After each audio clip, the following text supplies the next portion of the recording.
Kita akan membahas hal ini, rencana Presiden Prabowo Subianto mengevakuasi warga Gaza Palestina di Indonesia. Sudah bergabung bersama kami pengamat Timur Tengah, Smith Al-Hadar, dan Wakil Ketua Umum Majelis Ulama Indonesia, Pak Anwar Abbas, serta aktivis kemanusiaan Abdillah Onim. Saya ke Mas Onim terlebih dulu. Mas Onim, selamat malam. Ya, selamat malam. Assalamualaikum warahmatullahi wabarakatuh. Waalaikumsalam. Mas Onim, saya mau langsung meminta tanggapan Anda. Seperti apa tanggapan Anda berkaitan dengan rencana Presiden Prabowo mengevakuasi diperkirakan sekitar 1.000 warga Gaza ke Indonesia? Iya, kita tahu sendiri sampai dengan saat ini situasi di Gaza makin porak-poranda dan tidak ada kejelasan sebenarnya apakah gencatan senjata kedua akan terrealisasi. Karena sampai dengan saat ini sudah lebih dari 17 bulan terjadi genosida terhadap saudara-saudara keluarga kita yang ada di jalur Gaza, yang sampai dengan saat ini Bang Said sudah menewaskan lebih dari 50.000 orang.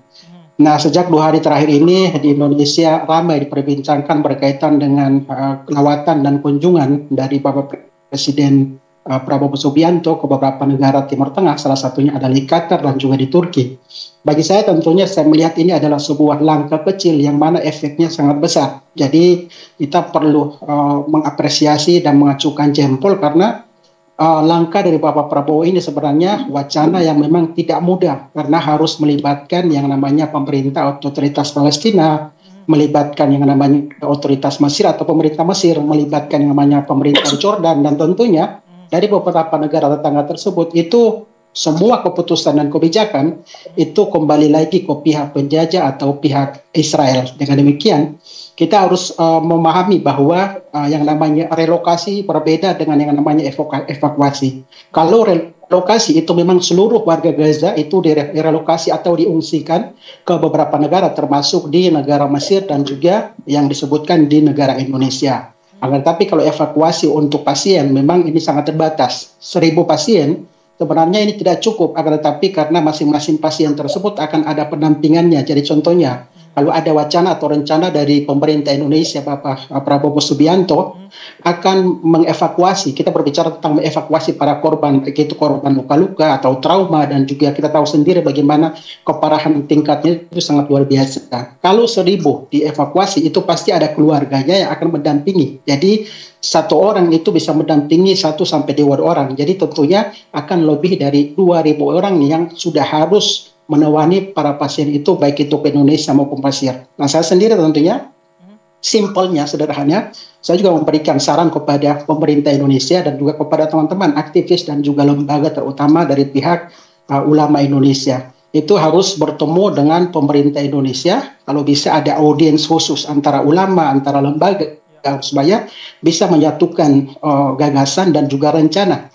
Apakah itu nanti hanya pemerintah Indonesia yang melakukan kontribusi untuk para pasien ataukah bisa bekerja sama dengan lembaga. Jadi saya sendiri memang mengedepankan yang namanya, yang pertama tentunya kita menghentikan dulu yang namanya genosida terhadap Gaza, yang pertama. Yang kedua, kalau bisa pemerintah Indonesia bisa membangun rumah sakit di area Rafah di seberangnya Mesir. Yang ketiga itu kapal rumah sakit Indonesia kalau bisa berlabuh jangan hanya 1 minggu di El Arish atau di wilayah Mesir, tetapi bisa 2 bulan sampai dengan 3 bulan untuk untuk menjemput para pasien tersebut.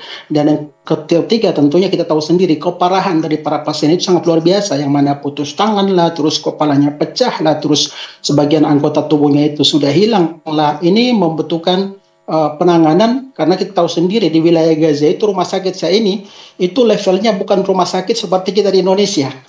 Saat ini rumah sakit di Gaza itu sudah levelnya seperti klinik. Kita bayangkan dengan tingkat keparahan di jalur Gaza yang menangani itu ada tim medis, tapi kelengkapan atau alat kesehatan itu sangat minim sama sekali. Jadi memang salah satu lawatan dan kunjungan dari Bapak Presiden Prabowo itu juga salah satu bekal dan juga potensi bagaimana caranya Indonesia bisa berkomunikasi intens dengan negara tetangga, yang tentunya negara tetangga tersebut juga sangat berperan untuk bisa kita membawa para pasien para tersebut baik itu ke negara Mesir ataupun ke negara Indonesia, Said.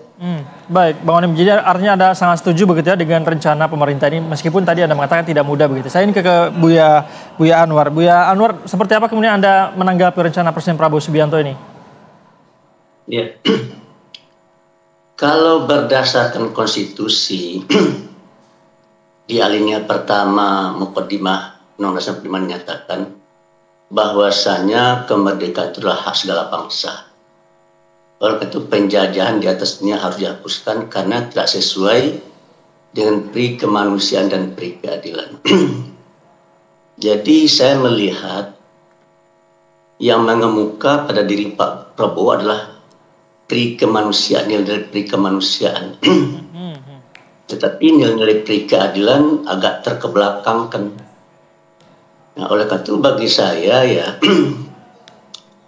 adalah tidak tepat membawa sesaudara kita yang dari Gaza yang terluka, yang sakit untuk dibawa keluar Gaza atau apalagi dibawa keluar negeri. Oleh karena itu saya melihat supaya nilai kemanusiaan itu tetap bisa tegak, maka kita bersama negara-negara lain harus bersatu untuk bisa menyediakan sebuah rumah sakit di Gaza yang bisa memberikan pelayanan kesehatan seperti yang diciptakan oleh teman-teman kita tadi itu. Yang pertama ya, kenapa seperti itu? Karena kita sudah tahu semua yang namanya Donald Trump dan Benjamin Netanyahu itu sudah bertekad untuk mengusir rakyat Gaza dari Gaza. Ya. Begitu rakyat Gaza terusir sejumlah 2.100.000 orang itu, maka Donald Trump dan Netanyahu akan memasukkan orang-orang Israel ke sana. Sehingga akhirnya Gaza itu akan menjadi bahagian dari negara Israel Raya yang mereka idam-idamkan. Oleh karena itu menurut saya adalah tidak adil ya. Jika seandainya kita mendukung atau kita masuk ke dalam perangkapnya Donald Trump dan Benjamin Netanyahu. So saya yakin dan percaya ya, begitu kita bawa rakyat Gaza itu keluar, boleh saya katakan ya, tidak mungkin bagi kita untuk membawa kembali rakyat Gaza yang kita bawa keluar tersebut untuk masuk kembali ke Gaza, tidak mungkin. Dan jangan percaya kepada Amerika dan Israel dalam hal ini. Itu dua negara itu kerjanya membohongi kita semua, itu mengkadalin kita semua. Oleh karena itu saya terus terang saja ya mengharapkan kepada Pak Prabowo supaya beliau kalau pergi ke 5 negara yang akan beliau tuju itu mengajak semuanya untuk mendirikan rumah sakit di Gaza. Dan semua orang yang sakit dan terluka di Gaza itu dirawat di rumah sakit tersebut gitu. Dan kalau seandainya misalkan Israel mengganggu, maka dunia internasional bersatu itu untuk mendesak Israel supaya jangan mengganggu rencana yang dibuat oleh Prabowo dan kawan-kawan gitu. Nah, inilah jadi bagi saya ya terus terang saja. Ini kalau seandainya Pak Prabowo tidak hati-hati ya, maka Pak Prabowo akan menuai masalah menurut saya. Dikarenakan apa? Dikarenakan Pak Prabowo dikadalin oleh Israel dan Amerika. Jadi menurut Anda ini tidak terlalu tepat begitu ya, Buya Anwar? Saya sisi-sisi pri kemanusiaan dikedepankan Pak Prabowo saya setuju. Tapi jangan dibawa ke Indonesia. Dirawat di Gaza. Begitu ya? Kenapa? Secara efektivitasnya tidak terlalu memberikan dampak begitu ya? Untuk membantu meringankan. Tugas-tugasan yang pesanannya kurang, maka itu yang harus dibuat, itu harus disiapkan secara bersama-sama. Jangan hanya Indonesia yang memikul itu. Ini kan ulah perbuatan Amerika dan Israel ini. Kita yang ketiban beban yang kan gitu ya. Oleh karena itu kita minta dunia internasional supaya membantu mengobati rakyat Gaza yang terluka, yang cacat dan segala-galanya itu yang diceritakan oleh teman kita tadi.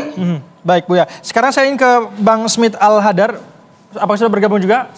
Selamat malam Bang Al-Hadar. Halo. Ya. Pak Al-Hadar, saya mau langsung saja meminta tanggapan Anda juga berkaitan dengan rencana Presiden Prabowo Subianto mengevakuasi warga Gaza ke Indonesia. Seperti apa tanggapan Anda? Iya, saya kira ini satu akal-akalan dari Israel dan Amerika Serikat. Kebetulan kita sekarang ini sedang menghadapi suatu badai ekonomi yang dilakukan oleh Presiden Amerika Serikat Donald Trump, yaitu tarif resiprokal. tarif pembalasan. Itu akan menuntut kita untuk menutup defisit yang diderita oleh Amerika Serikat. Nah, saya melihat Presiden Prabowo melihat ini sebagai kesempatan untuk bagaimana caranya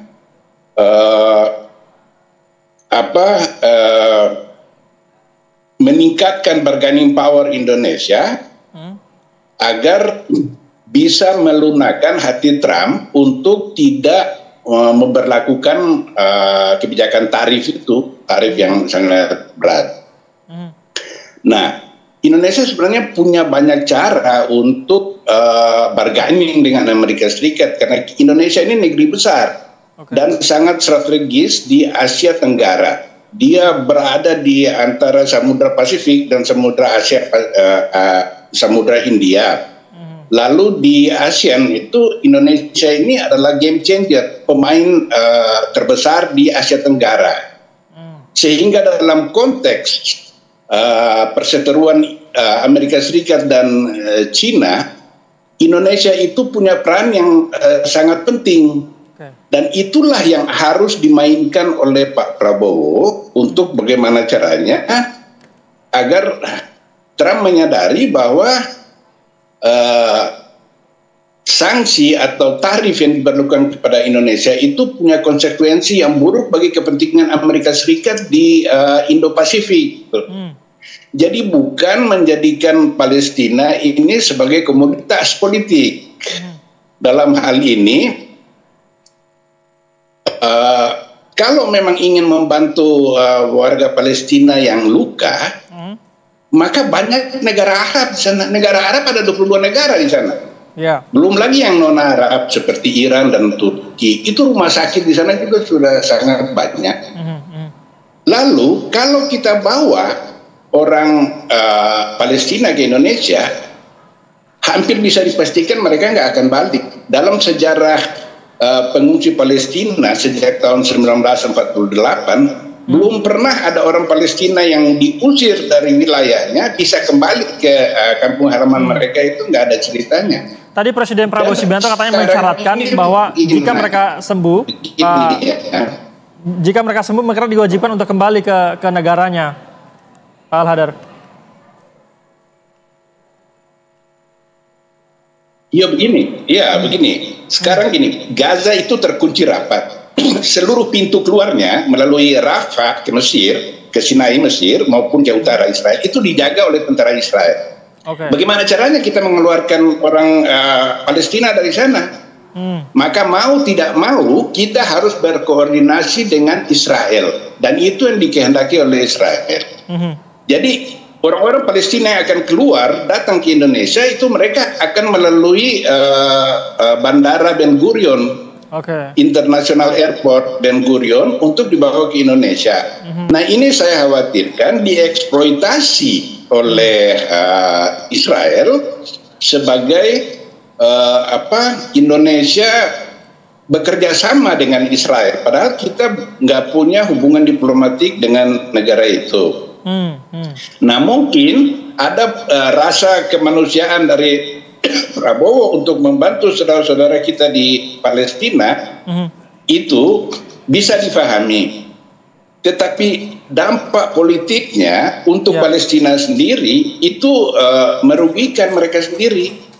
Dan kita mesti lihat, kalau Indonesia membuka pintu untuk 1.000 orang Palestina, ini jadi presiden. Dan itu akan membuat 57 negara Islam lainnya tidak mempunyai alasan untuk bisa menolak orang Palestina.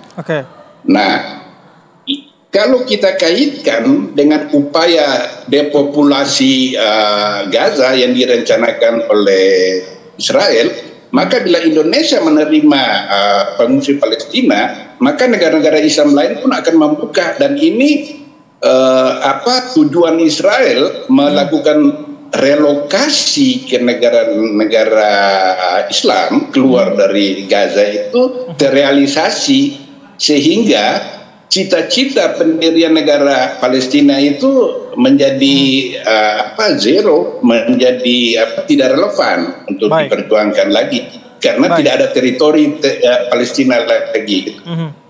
Baik, saya mau ke Bang Onim. Bang Onim, tadi Anda mengatakan bahwa rencana ini rasa-rasanya tidak mudah begitu ya, tidak hanya melibatkan pemerintah Indonesia dan juga pemerintah Palestina, tapi beberapa negara tetangga di Gaza juga. Seberapa mungkin rencana ini bisa terlaksana menurut Anda, Bang Onim? Iya, kalau kita kembali ke sejarah hubungan antara Indonesia dan Israel kan tidak ada hubungan sama sekali ya. Kita khawatirkan dengan adanya wacana atau rencana ini itu ada pintu masuk akan terbukanya hubungan antara Indonesia dan Israel, dan tentunya hubungan antara Indonesia dan Israel yang nantinya dengan jalur evakuasi pasien Gaza ini itu akan membuat kerocokan kita di dalam negeri sendiri. Saya sendiri 15 tahun tinggal di jalur Gaza, dan awal terjadi peperangan pun berada di jalur Gaza selama satu bulan penuh. Alhamdulillah atas izin Allah SWT bisa berhasil dan lolos keluar bersama dengan anak istri. Pada saat saya keluar dari jalur Gaza tersebut, itu mohon maaf, saya evakuasi mandiri. Tidak ada yang namanya atas bantuan Israel, pihak pemerintah pun menunggu di perbatasan. Dan pada saat saya keluar dari jalur Gaza tersebut, memang saya punya rencana untuk mengajak bapak dan ibu mertua saya serta beberapa staf saya dari jalur Gaza.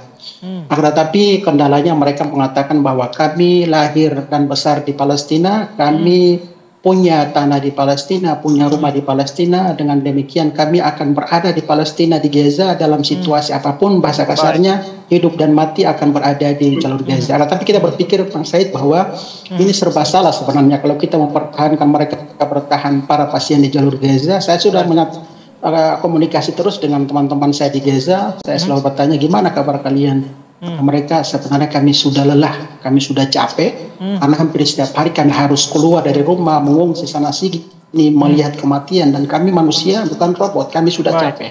Dan demikian rencana dari Bapak Prabowo ini sebenarnya harus dikaji ulang, jangan sampai dibawa keluar terus tidak bisa lagi masuk ke jalur Gaza, dan ini akan mengurangi yang namanya para pembebasan atau juga warga Gaza yang mempertahankan tanah Palestina sudah. Saya sendiri sebelum Ramadan kemarin memang ditugaskan untuk membawa delegasi berangkat ke jalur Gaza, Bang Said, tapi ternyata izin yang dikeluarkan oleh Israel hanya visa saja di Ben Gurion, dan saya menolak bahwa kami tujuannya bukan ke Israel atau ke Yerusalem, tapi kami tujuannya adalah ke jalur Gaza. Kita berharap semoga secara aman dan damai, insya Allah. Memang nampaknya rencana ini bukan sesuatu yang mudah untuk dilakukan begitu ya. Bukan saja gimana kita membawa warga Gaza ini, tapi warga Gazanya belum tentu mau juga ke sini begitu ya, Bang Onim. Terima kasih banyak para narasumber. Sayangnya waktu kita terbatas, kita masih punya banyak hal yang bisa dibahas.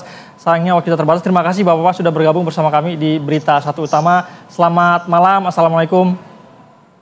Waalaikumsalam warahmatullahi wabarakatuh.